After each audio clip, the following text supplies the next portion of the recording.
Hey guys, Joe Defranco here, along with John Wolf at the new Defranco's gym at the Onnit Academy in Austin, Texas. And today we're going to talk about incorporating the kettlebell swing into my famous West Side for Skinny Bastards program. And people want to know a variety of exercises for the posterior chain. One of the exercises that you could implement is the kettlebell swing because it's great for developing the low back, the glutes, and the hamstring. The problem is a lot of people butcher the kettlebell swing. So John is here to show you how to do it properly so you get the most out of it. You know, having Joe here is great because we really resonate the same philosophies and principles about movement training. And in the kettlebell swing, just as any other movement that we're going to teach, it really is about defining what the fundamental movement pattern is so you can understand how to be in good form, how to use good technique. And really what we want to define here is what we call the hip hinge. So in the hip hinge, we're going to observe neutral spine, right? We're going to go ahead and break at the hips, drive the hips back, taking the tailbone back towards the back wall and keeping a neutral spine, which means the neck stays in line with your complete spine. We want to get people using the kettlebell as soon as possible. So what we do is we front load this. We bring this kettlebell, it's got a handy dandy chimp here, primal belt, we're going to load it right into the front line of the structure.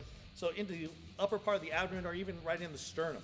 And what I want you to do is retract the shoulders to make sure that we don't roll the shoulders forward and lose a good spinal position. From here, we're going to work that same hip hinge, neutral spine, and then drive the hips forward. As we get more comfortable with this, we can increase the pace or the rate at which we do the exercise. So as we do this front-loaded swing or chest-loaded swing, we're developing the loaded hinge.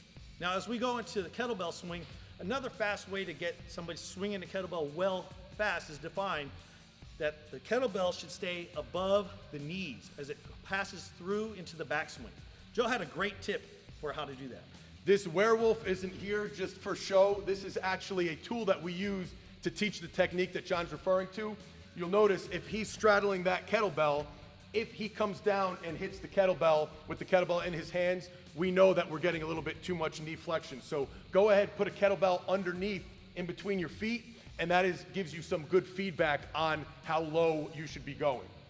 So we go ahead and demo that again. If I keep it high in the triangle, I'm not going to have a problem. No matter how far I go in the backswing, no problem. Now the shame comes if I go into, oh, hope nobody saw that. That is a great little tool to use because people won't want to bang that kettlebell. It makes a loud noise. It's very scary. You could get in trouble. So if you're having trouble, you're teaching it, but people just aren't getting it, they're flexing at the knees a little bit too much, that's a great little tip to use. So don't forget those tips. Definitely incorporate the kettlebell swing into your programming. Not many exercises better for developing that posterior chain. Hope you learned a lot, and we'll see you next time.